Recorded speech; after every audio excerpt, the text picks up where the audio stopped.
Good morning to all of you. मेरा नाम है अखिलेश और जैसा कि मैंने आपसे कहा था कि मंडे से आपकी ट्रिगोनोमेट्री की क्लास शुरू होगी। आज हम उसी सेशन को स्टार्ट करेंगे। तो आपका बहुत बहुत स्वागत है हमारे चैनल पे जिसका नाम है द रीजनेबल कमेंट्री। तो आइए शुरू करते हैं हम लोग त्रिकोणमिति। त्रिकोणमिति जैसा कि नाम से क्लियर है, त्रि मतलब हो गया आपका तीन, कोण माप, ठीक है।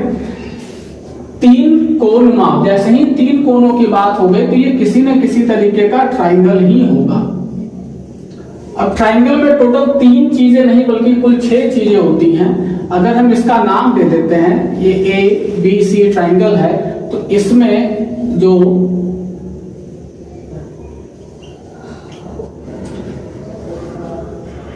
ए बी या बी ए बोल सकते हैं,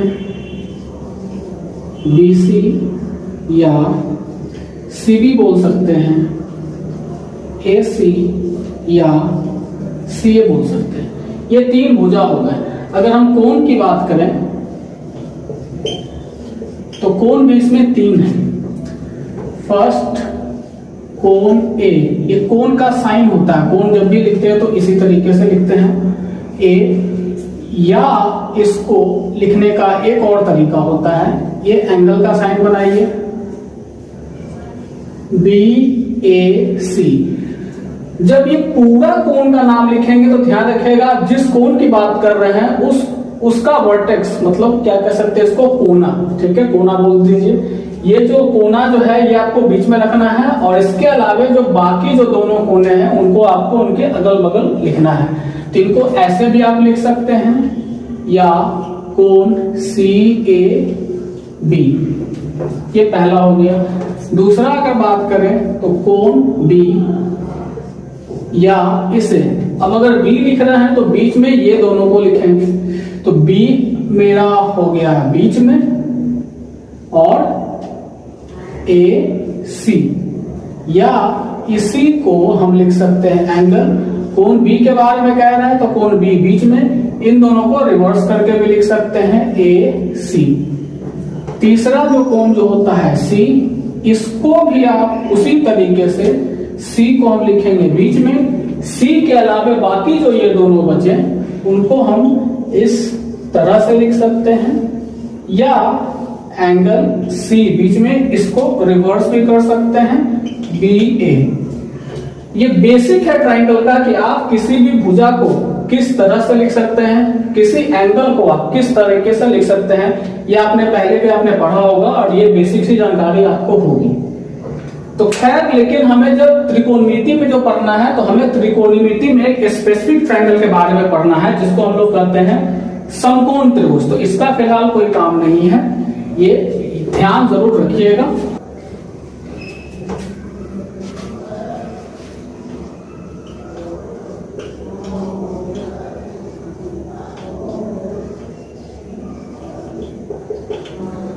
तो त्रिकोणमिति में जो आपको जो त्रिभुज पढ़ना है वो होता है समकोण त्रिभुज। अब समकोण त्रिभुज क्या होता है, देखिए एक कहानी सुनाते हैं, इसको आप किस तरीके से समझ सकते हैं। 3 लोग थे, ठीक है। एक थे पापा की परी, 2 थे पापा के चमगादड़, ठीक है। पापा की परी ये रहा और जो पापा के चमगादड़ हैं वो यहां पे है, ठीक है। अब ये सभी एक दूसरे को किस तरीके से देख रहे हैं, देखिए। ए जो है वो इस तरीके से तिरछी नजर से पापा की परी को देख रहे हैं। सी जो है, जो पापा की परी है, वो पापा के चमगादड़ को इस तरीके से देख रहे हैं, और एक जो है इसको भी देख रहे हैं। तो इस तरीके से एक 3 भुजा घिर कर जो आपके सामने जो फिगर जो तैयार हो रहा है, ऐसे को हम लोग कहते हैं समकोण त्रिभुज। तो इसको अगर हम यहां से अगर हम मिला दें तो यहां पे आपका बनता है क्या, 90 डिग्री, 90 डिग्री। तो ऐसा त्रिभुज जिसका एक कोण 90 डिग्री का हो, ऐसे त्रिभुज को हम लोग कहते हैं समकोण त्रिभुज। अब त्रिभुज आपको पता है कि 3 भुजा होते हैं और 3 कोण होते हैं। और तीनों कोण का योग जो होता है, तीनों कोण का योग हमेशा ही 180 डिग्री होगा। मतलब इसको आप इस तरीके से लिख सकते हैं, angle A plus angle B plus angle C is equal to 180 degree. अब एक तो हमें पता है कि बी का मान कितना है 90 डिग्री 90 डिग्री, और ए और सी जो ये दोनों जो बच गया, इन दोनों का भी योग जो होगा वो भी 90 डिग्री के बराबर ही होगा।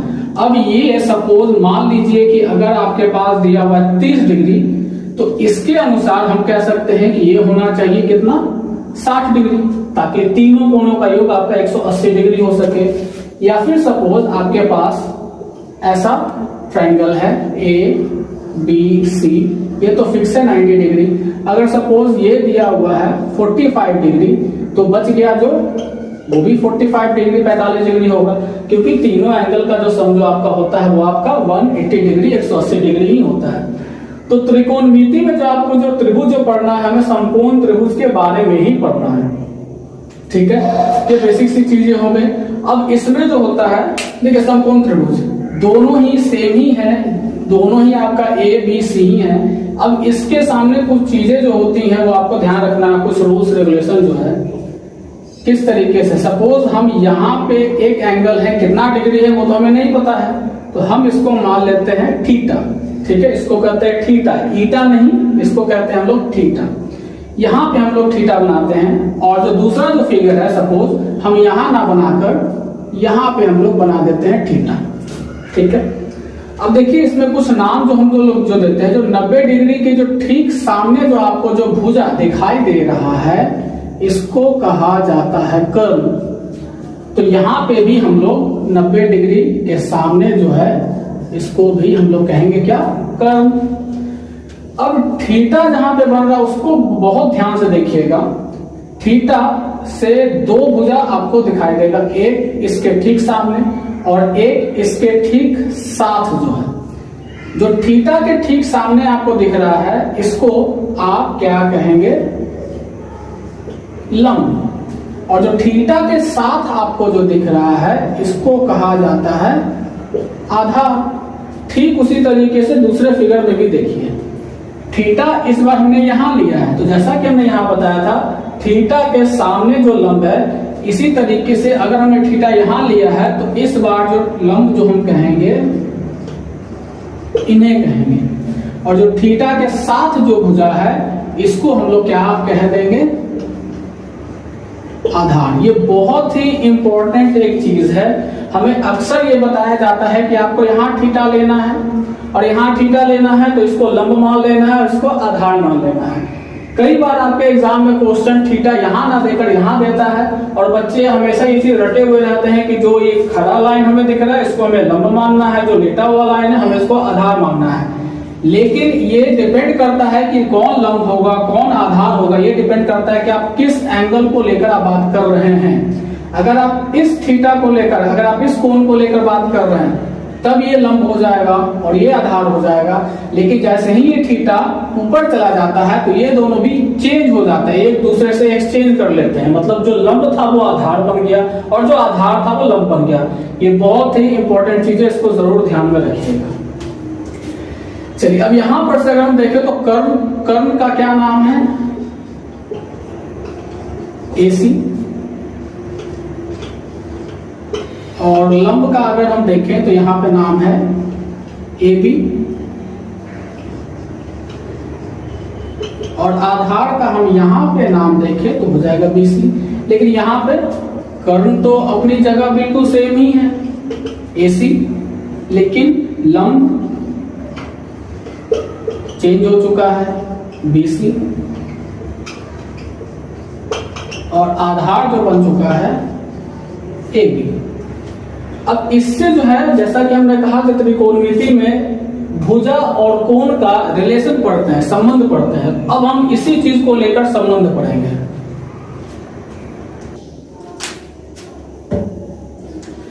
अब देखिए इस बार जो हमने जो थीटा लिया है यहाँ पे लिया, जैसे ही हमने कहा कि अगर हम थीटा यहाँ लेंगे तो जो जैसा है बिल्कुल वैसा ही रहेगा।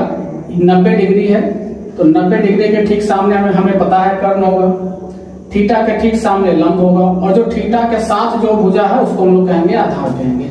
अब यहाँ से जो फॉर्मूला है बहुत जरूरी है आपका इस चैप्टर के लिए, इसको जरूर ध्यान रखिएगा। Sine theta, cos theta, tan theta, cosec theta, sec theta और कॉट थीटा, इनके लिए क्या फॉर्मूला जाएगा जो इसी भुजा के साथ आपका रिलेशन बताएगा, संबंध बताएगा। साइन थीटा लंब बटे कर्ण,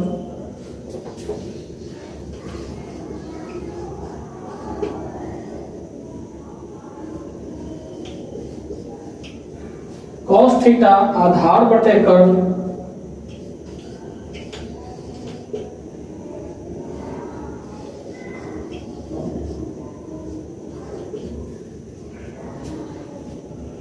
और tan थीटा लंब बटे आधार। साइन कॉस टैन,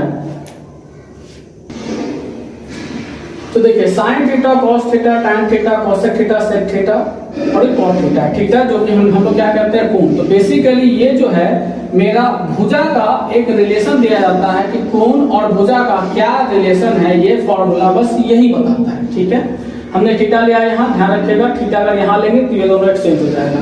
तो ये फॉर्मूला है जो हमें ये बताता है कि कोण का और इस ट्राइंगल में इस भुजा का, इन दोनों का क्या संबंध है। तो साइन थीटा का फॉर्मूला लंब बटे कर्ण, कॉस थीटा का आधार बटे कर्ण, टैन थीटा का लंब बटे आधार। ये फॉर्मूला और इन दोनों में देखिए कुछ चीजें आपको जो होंगी थोड़ी सी सिमिलरिटी आपको दिख रही होगी। आखिर क्या है ये, साइन का जो फॉर्मूला है कॉसेक का जस्ट ये उल्टा हो गया है। लंब बटे कर्ण था तो ये आपका क्या हो गया, कर्ण बटे लंब। कॉस थीटा आधार बटे कर्ण, यहाँ पे ये भी देखिए सेक थीटा एक्सचेंज हो गया है, कर्ण बटे आधार। टैन थीटा का मान लंब बटे आधार था, ये भी एक्सचेंज हो गया है, आधार बटे लंब। तो इसका मतलब ये हुआ कि ये दोनों एक दूसरे का आप कह सकते हैं कि उल्टा है, अपोजिट है। मतलब जो फॉर्मूला साइन का होगा ठीक उसका रिवर्स, उसका उल्टा कॉसेक का होगा। जो फॉर्मूला कॉस का होगा ठीक उसका उल्टा सेक में जाएगा। जो फॉर्मूला टैन में होगा उसका ठीक उल्टा कॉट में जाएगा। ये फॉर्मूला आपको याद रखना है, इस पे कई सारे क्वेश्चन आपके बनेंगे, ऑब्जेक्टिव क्वेश्चन इससे भर भर के आते हैं। ठीक, अब देखिए कई लोग इसको PBH के भी फॉर्म में पढ़े होंगे। ये इसका जस्ट इंग्लिश ही नाम है। कर्ण को इंग्लिश में कहा जाता है हाइपोटेनस, जिसको H से डिनोट किया जाता है। ठीक है, H से। आधार को कहा जाता है बेस, इसको B से डिनोट किया जाता है। लंब को कहा जाता है परपेंडिकुलर, जिसको P से डिनोट किया जाता है। तो जिन्होंने इंग्लिश में पढ़ा होगा लंब को P कहा जाए, तो लंब को यहाँ पर P कह रहे हैं, कर्ण को H कह रहे हैं। तो साइन थीटा का फॉर्मूला P/H, कॉस थीटा का फॉर्मूला B/H मतलब base by hypotenuse, tan theta का फॉर्मूला P/B मतलब परपेंडिकुलर बाय बेस। और जैसा कि मैंने ये कहा अगर जो साइन थीटा का फॉर्मूला है कॉसेक में जस्ट उसका रिवर्स हो जाएगा। तो ये P/H है तो ये H/P हो जाएगा। कॉस थीटा का B/H है तो H/B हो जाएगा। टैन थीटा का मान अगर P/B है तो ये B/P हो जाएगा। अब इनको याद रखने का एक तरीका भी है, वो भी समझिए। जो हिंदी में याद रख रहे हैं लंब, कर्ण और आधार के फॉर्म में, उनके लिए याद रखना है लका कला। कई सारे कला होते हैं, ये भी मैथ का एक कला है जिसको कहा जाता है लका कला। इसमें पेयरिंग कर दीजिए, ये दोनों का, ये दोनों का और इन दोनों का। ठीक है, तो देखिए जो हिंदी में पढ़ रहे हैं लका कला से आप इस फॉर्मूले को याद रख सकते हैं। पेड़ लगा दीजिएगा, ल क का, आ क ल आ का। ठीक है, अब यहाँ देखिए ल से लंब हो गया, क से कर्ण हो गया, आ से आधार हो गया, क से कर्ण हो गया, ल से लंब हो गया और आ से आधार हो गया।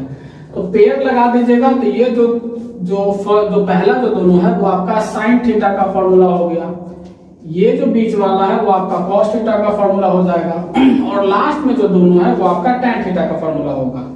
और जैसा कि मैंने बताया जैसे इसको उल्टा कर दीजिएगा तो साइन कोसेक का हो जाएगा, कॉस सेक में हो जाएगा, टैन कॉट में हो जाएगा। इंग्लिश वाले जो है वो आप याद रखिएगा, पाकिस्तान भूखा प्यासा, हिंदुस्तान हरा भरा। देखिए इसको आपको इसी तरीके से एक्सप्लेन करना है। यहाँ देखिए पाकिस्तान भूखा प्यासा, हिंदुस्तान हरा भरा, इसी तरीके से। ठीक है, तो यहाँ पे पहले आना है पाकिस्तान भूखा प्यासा, फिर नीचे हिंदुस्तान हरा भरा। इस तरीके से आप इंग्लिश वाले भी याद रख सकते। तो साइन थीटा का मान p/h हो जाएगा, कॉस थीटा का मान b/h हो जाएगा और टैन थीटा का मान p/b हो जाएगा।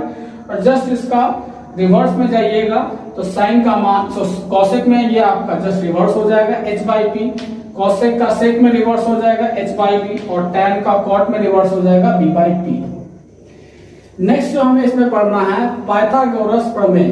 ठीक है, नाम ऐसा है जैसे लगता है किसी साइंटिस्ट का नहीं बल्कि किसी बीमारी का नाम है, पाइथागोरस। चलिए, इसमें भी हम लोग पढ़ेंगे वही समकोण त्रिभुज के बारे में, जैसा कि हमने यहाँ पे कह दिया है। ये आपका 90 डिग्री का है, ये थीटा है, 90 डिग्री के ठीक सामने कर्ण है, थीटा के ठीक सामने लंब है और जो थीटा के साथ है वो आपका आधार है। पाइथागोरस थ्योरम से ये कहा गया कि कर्ण का स्क्वायर जो होता है लंब स्क्वायर प्लस आधार स्क्वायर होता है। तो इसी को हम अगर एबीसी के टर्म में लिखेंगे तो कर्ण हम लोग कह रहे हैं किसको, एसी को। तो एसी हमने लिख दिया, कर्ण पे स्क्वायर था, हमने कर्ण पे स्क्वायर दे दिया। लंब यहाँ पे कहा जा रहा है एबी को, तो लंब की जगह हमने एबी रख दिया, लंब पे स्क्वायर था, मैं यहाँ भी हमने स्क्वायर दे दिया। नेक्स्ट है आपका आधार का मान है बीसी, हमने यहाँ पे बीसी रख दिया, बीसी पे भी स्क्वायर दे दिया। अब आपने पढ़ा होगा अगर स्क्वायर को अगर हम इक्वल के दूसरे साइड ले जाते हैं तो ये अंडर रूट में ये आपका आ जाएगा। तो ये दोनों ही आपका फॉर्मूला है, पाइथागोरस थ्योरम है, इसको याद रखिएगा। इस पर कई सारे छोटे छोटे क्वेश्चन जो होते हैं वो सॉल्व किए जाते हैं। तो बेसिक आपने ट्रिगोनोमेट्री का आपने देख लिया और अब हम शुरू करने जा रहे हैं फर्स्ट एक्सरसाइज त्रिकोणमिति का। जैसा कि हमने कहा था कि आपका जो सेशन जो है वो भारतीय भवन की किताब से होने वाला है। आप जैसा कि देख सकते हैं आपके पास कुछ ऐसी ही किताब होगी और इसी किताब से आपका पूरा का पूरा मैथ कोर्स कंप्लीट किया जाएगा। तो चलिए शुरू करते हैं। फर्स्ट क्वेश्चन प्रश्नावली 1A है। फर्स्ट क्वेश्चन जैसा कि आपके सामने यहाँ पर आपको दिख रहा है, आपके पास बुक होगा, आप बुक में भी ध्यान से देख सकते हैं। फिगर आपके पास ये है, एक राइट एंगल ट्राइंगल है, मतलब समकोण त्रिभुज है। सी पे समकोण डिग्री है और बी पे बोला गया है कि थीटा है। AB का मान आपके पास दिया हुआ है 29, BC का मान आपके पास दिया हुआ है 21 और फर्स्ट क्वेश्चन जो है हमें सॉल्व करना है ये कि sine square theta plus cos square theta equal to 1, ये 1 हमें लाना है। तो इसके लिए हमें लाना क्या होगा, sign square theta plus cos square theta का हमें मान लाना होगा। तो अगर आप देखें तो साइन थीटा का फॉर्मूला अभी आपने पढ़ा होगा अभी, और कॉस थीटा का फॉर्मूला भी अभी आपने पढ़ा। साइन थीटा का मान क्या होता है,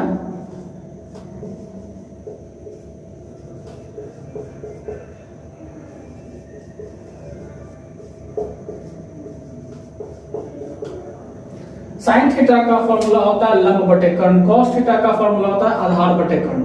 फिगर में अगर आप देखें तो आधार और कर्ण तो पता है लेकिन लंब का मान आपके पास नहीं है। मतलब कॉस थीटा का तो मान आप ला ही सकते हैं लेकिन साइन थीटा का मान फिलहाल आपके पास नहीं है। सबसे पहले आपको लंब लाना पड़ेगा और यहाँ पे अब आपका आएगा पाइथागोरस थ्योरम। तो क्वेश्चन आपके पास ये था, देख चुके हैं। तो इसमें देखेंगे ट्राइंगल एबीसी, त्रिभुज एबीसी में पाइथागोरस प्रमेय से हमें ये पता है कि कर्ण का स्क्वायर इक्वल टू लंब का स्क्वायर प्लस आधार का स्क्वायर। हमने ये लिख दिया। AB का मान हमें दिया गया 29 का स्क्वायर कर दिए। AC का तो मान हमें निकालना ही है, AC का स्क्वायर प्लस BC का मान मेरे पास पता है 21 का स्क्वायर कर दिए। 29 को आपको 2 बार गुना करना पड़ेगा। स्क्वायर का मतलब ही होता है, आपने पढ़ा होगा 29 स्क्वायर मतलब 29 इंटू 29, इसका वैल्यू होता है 841। गुना कीजिएगा तो आ जाएगा 21 स्क्वायर है, इट्स मीन 21 इंटू 21, 2 बार आपको इसको गुना करना पड़ेगा। इसका वैल्यू आ जाएगा 441। तो इसकी जगह पे आप रख सकते हैं 841 is equal to AC square plus 441। Algebra में आपने पढ़ा होगा किसी भी टर्म को अगर आप इक्वल के इस दूसरे तरफ ले जाते हैं तो उनका साइन चेंज हो जाता है। तो 841 को हम इसी तरफ ही रखेंगे, और ये 441 का साइन आप देखिए यहाँ पर आपको दिख रहा है क्या, प्लस। इसको इक्वल के इस तरफ अगर हम लेकर आएंगे तो ये चेंज हो जाएगा साइन माइनस में 441, और AC स्क्वायर अपनी जगह सेम है, ठीक है। इसको आप जब सॉल्व करिएगा तो ये आ जाएगा 400 AC स्क्वायर। तो अब मेरे पास AC स्क्वायर का मान आ गया कितना, 400। और जैसा कि हमने आपको बताया था, स्क्वायर को अगर आप इक्वल के दूसरे साइड ले जाते हैं तो उस पे क्या आ जाता है, स्क्वायर रूट। और स्क्वायर रूट आपने निकालना सीखा होगा। तो 400 का स्क्वायर रूट, देखिए इसका आप स्क्वायर रूट कैसे निकालेगा, इसको भाग देना शुरू कीजिए। 2 से भाग दीजिएगा 200, फिर 2 से भाग दीजिएगा 100, फिर 2 से भाग दीजिएगा 50, 2 से भाग दीजिएगा 25, 5 से भाग दीजिएगा 5। अब इसके बाद आप 5 लगाइए, 5 से भाग लगाइए, कोई दिक्कत नहीं है, 1 आ गया। मतलब ये देखिए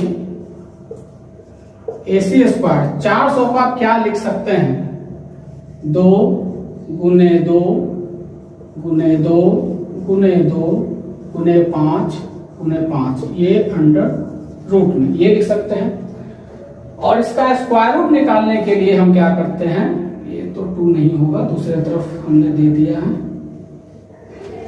अब इसका स्क्वायर रूट निकालने के लिए हम क्या करते हैं, यहां से पेयरिंग करते हैं। 2 का पेयर लग गया जोड़ा, 2 का यहां भी जोड़ा लग गया, 5 का यहां भी जोड़ा लग गया।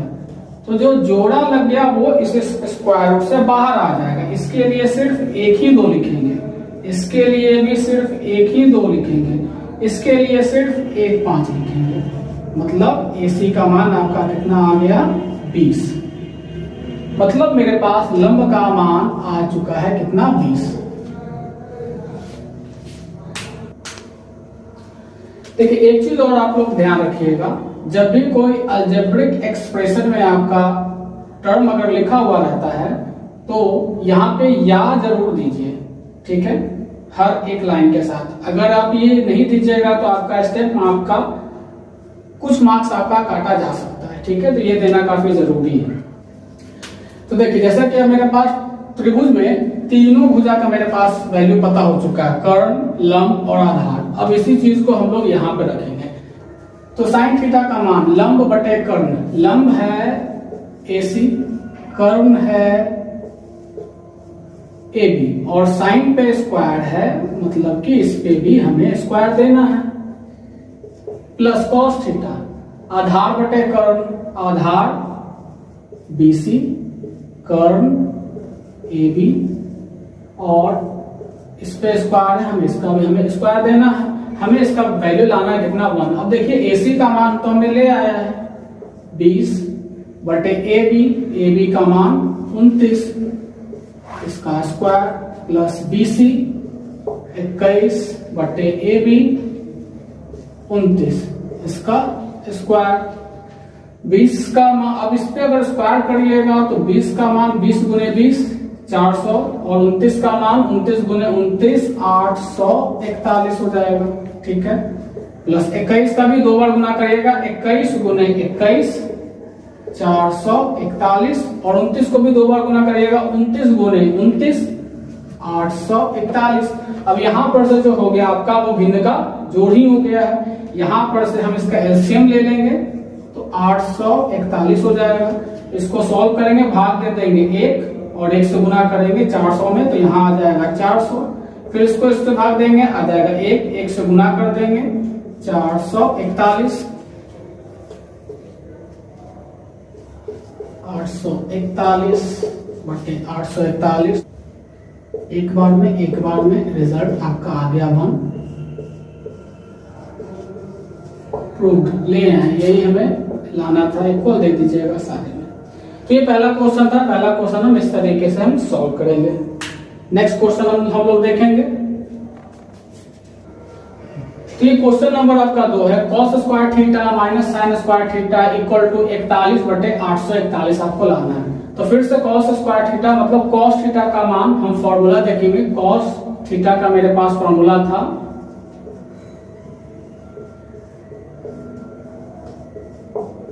आधार बटे कर्ण, cos पे स्क्वायर है तो इस पे भी हमें स्क्वायर दे देना है, माइनस साइन थीटा का फॉर्मूला,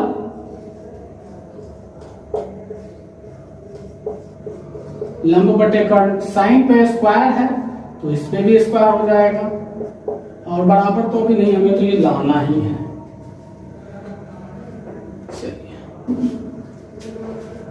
तो आधार का वैल्यू देखिए, हमने पहले ही ले आया है 21 बटे कर्ण 29, इस पे स्क्वायर है, स्क्वायर डाल देंगे, माइनस लंब 20 कर्ण 29, इस पे भी स्क्वायर है, इस पे भी स्क्वायर कर देंगे। अब 21 पे स्क्वायर है मतलब फिर से इसको 21 गुने 21 करेंगे तो ये 441 आ जाएगा। 29 पे भी स्क्वायर है तो 29 गुने 29 841 हो जाएगा। माइनस है, माइनस दे देंगे, 20 है, 20 का स्क्वायर मतलब 20 गुने 20 करेंगे तो आ जाएगा आपका 400। 29 पे भी ये स्क्वायर है तो 29 गुने 29 इट्स मीन 841। अब इसको फिर से हम लोग सॉल्व करेंगे, 841 भाग दीजिएगा, एक से गुना करेंगे इसमें तो 441 माइनस इसमें इससे भाग देंगे, एक से गुना करेंगे तो ये आ जाएगा आपके पास 400। घटा देंगे इसको, 41 नीचे था आपके पास 841। देखिए यही लाना था मेरे पास, यही लाना था जो आ चुका है 100।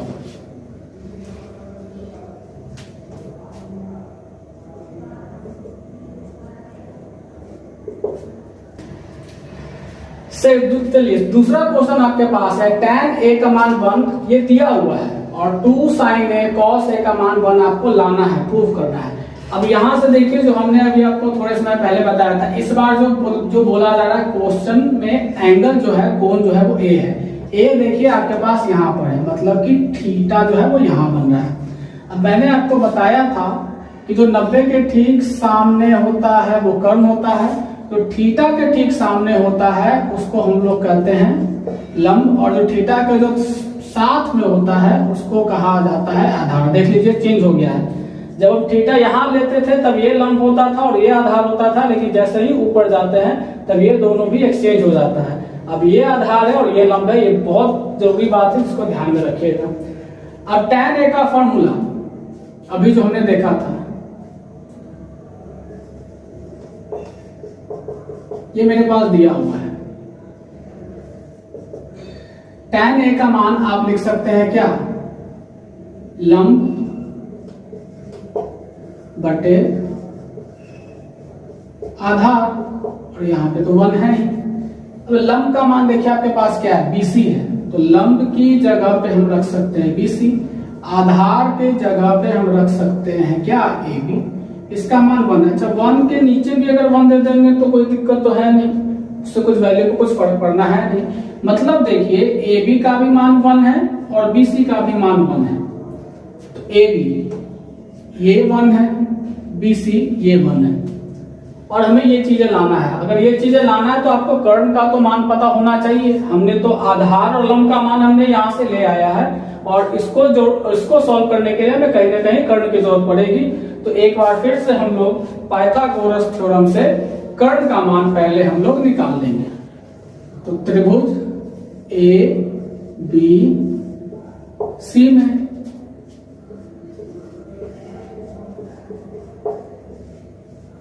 पाइथागोरस प्रमेय से, जैसा कि हमें पता है पाइथागोरस थ्योरम से, कर्ण का स्क्वायर इज इक्वल टू का स्क्वायर, लंब है आपका यहाँ पे BC, आधार AB स्क्वायर, वैल्यू रख दीजिए AC, BC का मान 1 है, BC पे स्क्वायर है तो 1 पे भी स्क्वायर कर देंगे, AB का मान भी 1 ही है, इस पे भी स्क्वायर कर देंगे, तो AC square is equal to 1 गुने 1 ही होगा, 2 बार गुना करेंगे, यहाँ प्लस से प्लस देंगे, ये भी 1 गुने 1 ही हो जाएगा। AC स्क्वायर का मान दोनों को जोड़ देंगे हम, आ जाएगा ये 2, स्क्वायर उस तरफ ले जाएंगे तो ये आ जाएगा √2 में। अब इसका तो जोड़ा लगना नहीं है, अगर आप 2 से यहां से निकालिएगा तो 2 इंटू 1 जोड़ा तो लगेगा नहीं, मतलब ये √2 में ही रहेगा। तो AC का भी मान हमने ले आया है √2, सारा वैल्यू आ गया। अब सारा वैल्यू आ गया, उसके बाद हम लोग इस पे हम लोग रखेंगे। तो 2 sin A cos A, इसी का हमें मान क्या लाना है 1। तो वैल्यू रखते हैं 2 sin A। साइन का फॉर्मूला हमें पता है क्या, लंब बटे कर्ण।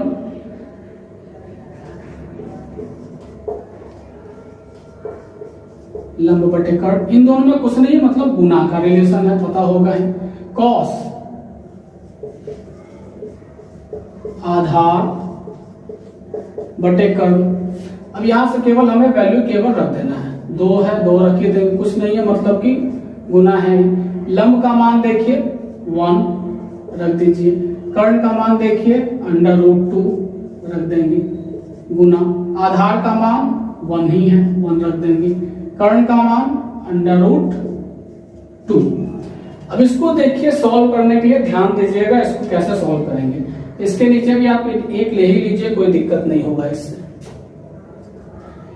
इन सबको गुना कर देंगे तो रिजल्ट आ जाएगा 2, इसलिए यहां तो कोई दिक्कत नहीं होगा। अब √2 इसको अगर आप गुना करिएगा तो 2 गुना 2 4, लेकिन वो अंडर रूट में ही रहेगा, ठीक है। और इसका हम लोग निकाल सकते हैं, देखिए 4 का अगर हम देखें तो 2 से भागा दे देंगे 2 से भागा दे देंगे 1। मतलब ये हुआ कि हम इसको 2 और 4 को हम 2 गुने 2 ऐसे लिख सकते हैं। और बता चुके हैं आपको कि अगर स्क्वायर रूट में जोड़ा लग जाता है तो उसके लिए हम लोग केवल 1 ही लिखते हैं, तो इसके लिए हम लोग लिख सकते हैं। तो अब ये देखिए दोनों 2 ही हैं, कैंसिल हो गया, 1/1 आंसर आ गया 1। यही हमें लाना था, देख लीजिए ये आ चुका है। Question number 2 solve. आज के लिए फिलहाल इतना ही। अगर किसी भी बच्चे को किसी भी जगह कोई डाउट हुआ हो, कोई चीज अगर समझ में नहीं आई हो, तो वो अपनी बात कमेंट बॉक्स में जरूर लिखें।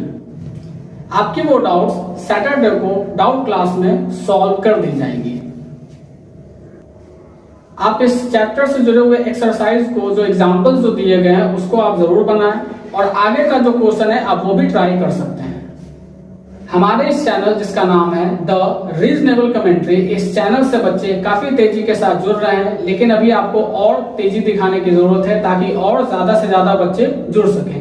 जैसा कि मैंने आपको कहा था मैथ इंट्रोडक्शन क्लास में कि जैसे ही इस चैनल से 500 बच्चे जुड़ जाते हैं तो हम लोग साइंस की भी क्लासेस जल्द से जल्द शुरू कर देंगे। तो आप लोग उस टारगेट को फुलफिल करने में हमारी मदद करें। इस वीडियो को लाइक करें, कमेंट बॉक्स पर अपनी हाजिरी जरूर लगाएं और ज्यादा से ज्यादा शेयर करें ताकि ज्यादा से ज्यादा बच्चे हमारे साथ इस चैनल के साथ जुड़ सकें और वो इस फ्री सेशन का भी आनंद उठा सकें। इस वीडियो को देखने के लिए आप सभी का बहुत बहुत धन्यवाद। अब आप लोग जाकर सो सकते हैं। मिलते हैं नेक्स्ट क्लास में।